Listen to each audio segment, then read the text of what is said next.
ہم نماز پڑھ رہے 1982 میں، پہلی دفعہ انگلستان کا میرا سفر، تو سڑک کے کنارے گاڑیاں روکی اور تھوڑی سی جگہ تھی، وہاں سامنے وہ ریسٹ ایریا تھا، تو ہم نے اذان دے کے صفیں بنا رہے تھے کہ ایک گاڑی تیزی کے ساتھ آ کر رکی اور اس میں سے ایک نوجوان دوڑتا ہوا آیا اور کہنے لگا مجھے بھی نماز پڑھاؤ. تو ہم نے کہا وضو کر لو. کہا مجھے وضو نہیں آتا. کہا تو نماز کیسے پڑھو گے؟ کہ بس آپ کے ساتھ ایسے ہی کھڑا ہو جاؤں گا. کبھی تمہاری ہوگی نہیں. کہ نہ ہو، میں بس تمہیں دیکھ کر کچھ مجھے ہونے لگا. میں نے زندگی میں کبھی نماز نہیں پڑھی. میرا نام اسماعیل ہے، میں کراچی کا ہوں. میں 2 سال کا تھا، میں گلاسگو میں آیا اور اس کے بعد میں پروان چڑھا یہیں. آج تک میں نے کبھی نماز نہیں پڑھی. تمہیں دیکھا تو میرے اندر کچھ ہونے لگا، تو میں کھچ کے تمہاری طرف آ گیا ہوں. مجھے اپنے ساتھ کھڑا کرو، جیسے کرو گے میں ویسا کرتا رہوں گا. نہ اس نے وضو کیا نہ تیمم کیا، ہمارے ساتھ کھڑا ہو کے جو ہم کرتے رہے وہ کرتا رہا. یہ ہے فَأَلْهَمَهَا فُجُورَهَا وَتَقْوَاهَا، میں نے تیرے اندر الہام کر دیا ہے اچھائی کا بھی اور برائی کا بھی. تو تبلیغ ان چیزوں کی دعوت ہے. ہاں علم، مسئلہ بتانے کے لیے علم چاہیے.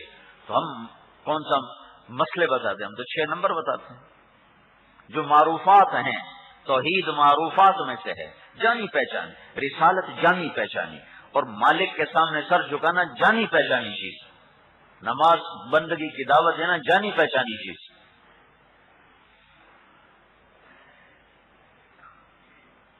اس پوری امت کا انتخاب ہے، اور اس کے لیے سب سے بڑی چیز میرے بھائیوں وہ حسن خلق ہے، اور وہ زبان کا صحیح استعمال ہے، اور اپنی زبان کو قابو میں رکھنا ہے، اور اپنی زبان کو سنبھال کے چلنا ہے. یہ ساری امت کی ذمہ داری ہے. اچھے اخلاق کے ساتھ ساری امت میں، ساری انسانیت میں دین کا کام کیا جا سکتا ہے. یہ بسوں کے پیچھے بڑے الٹے سیدھے جملے لکھے ہوتے ہیں. بسوں کے پیچھے جب نئی بس ہوتی ہے، یہ علم میں نے سیکھا ہے سڑکوں پہ چل چل کے.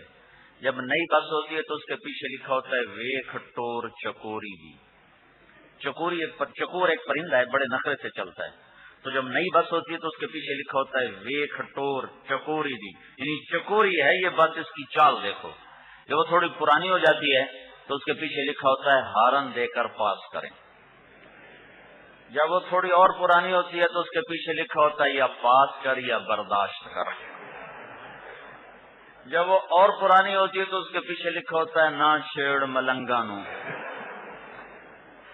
اور جب وہ پرانی ہو کے رنگ روغن ہو جائے، رنگ روغن ہو کے آ جائے، تو پھر لکھا ہوتا ہے خدا نے ایک بار پھر دلہن بنا دیا. یہ سارا میں نے سفروں میں سیکھا ہے، گاڑیوں کے پیچھے چل 20 سال ہو گئے چلتے ہوئے.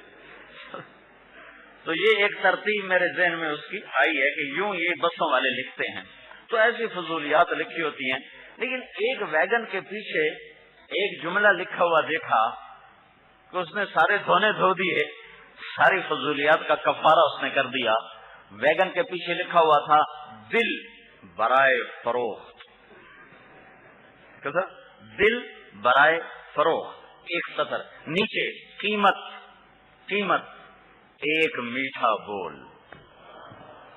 ایک میٹھا بول.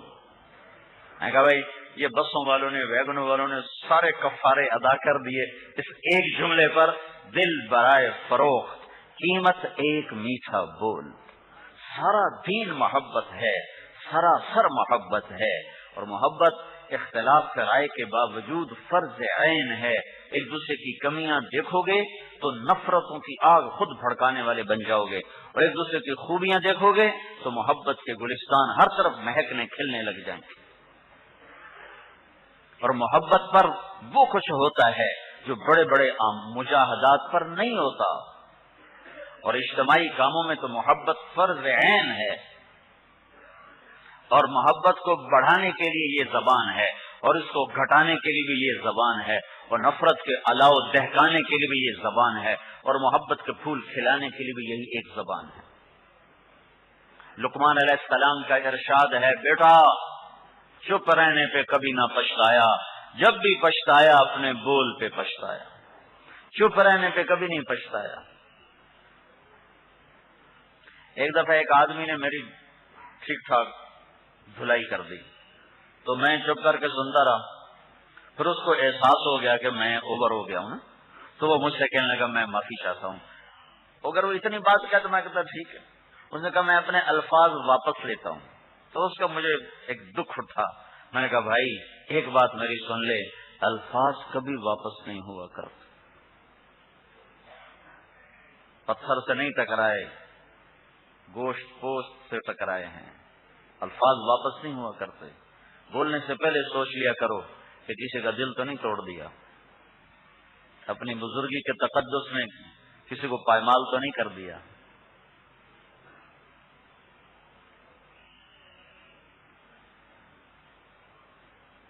پوری دنیا میں دین پھیلانا ہمارے ذمہ ہے. سارے عالم میں جانا، کبھی عرش پر، کبھی فرش پر، کبھی در بدر، کبھی ان کے گھر.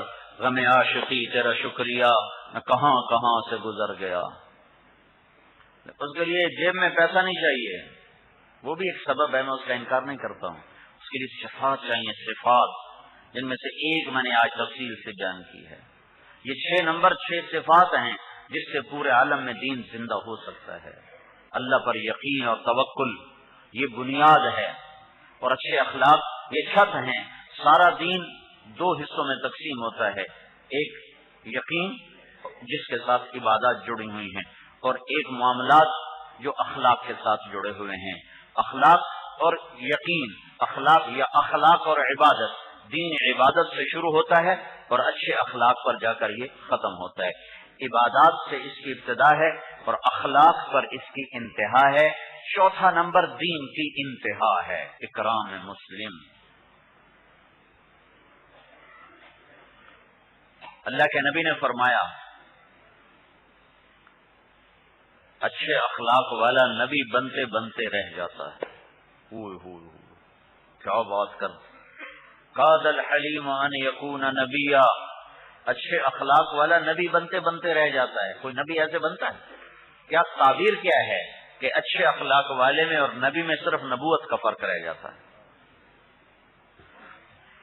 تو پوری دنیا میں دین زندہ کرنے کے لیے جو سب سے اعلیٰ درجے کی چیز ہمیں چاہیے وہ اخلاق ہیں، اور پھر یقین ہے، اللہ پر اعتماد اور توکل ہے.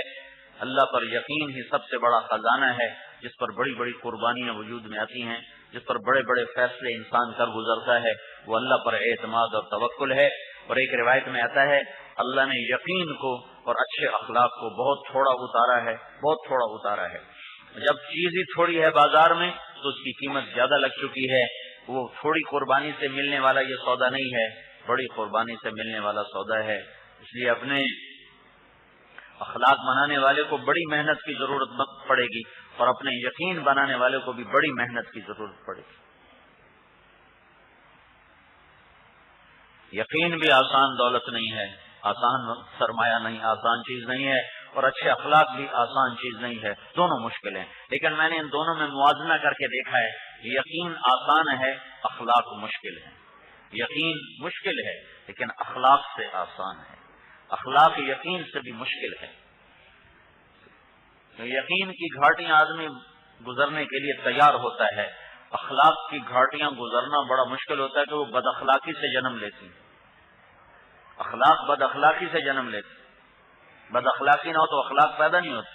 میرے ساتھ کوئی بدتمیزی کرے، میں اسے برداشت کروں، تب میری قوت برداشت میں اضافہ ہوتا ہے اور میرے اخلاق میں بلندی آتی ہے. ساری دنیا میں دین زندہ کرنے کی نیت کرو. کرتے ہو نا سارے اقوام؟ میں کہتا ہوں یہ اتنے تبلیغ والے ہیں، کسی ایک غیر مسلم کو بھی جا کے چپکے سے سلام کرایا کرتے تو کتنے مسلمان ہو چکے. اجتماعی طور پر ٹھیک ہے، بعض حکمتوں کی وجہ سے ممبر سے نہیں کہہ سکتے، لیکن یہ سلام کرنے میں کیا تھا؟ کتنوں کو آپ دل لے چکے ہو.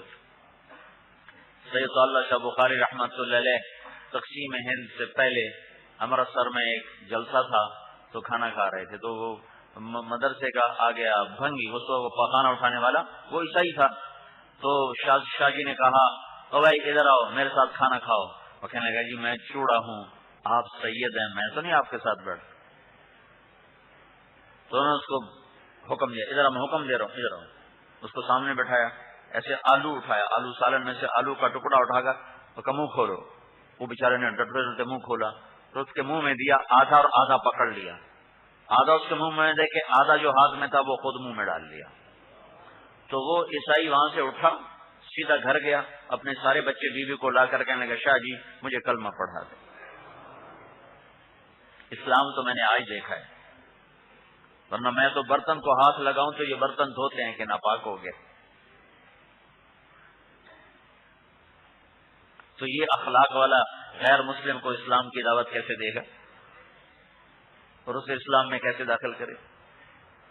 تو توبہ کرتے ہو تو پھر پورے صدق کے دل سے کہو یا اللہ میری توبہ، پھر کہو یا اللہ میری توبہ، ایک دفعہ پھر کہہ دو یا اللہ میری توبہ۔ اب اگر سچے دل سے کہا، میں 3 دفعہ اس لیے کہلواتا ہوں کہ پہلی 2 دفعہ میرے کہنے سے ہو اور تیسری دفعہ تمہارا اپنا دل بولے میری توبہ۔ اگر آپ نے واقعی دل سے کہہ دیا ہے یا اللہ میری توبہ، تو اللہ کی قسم تمہارے سب گناہ معاف ہو چکے ہیں۔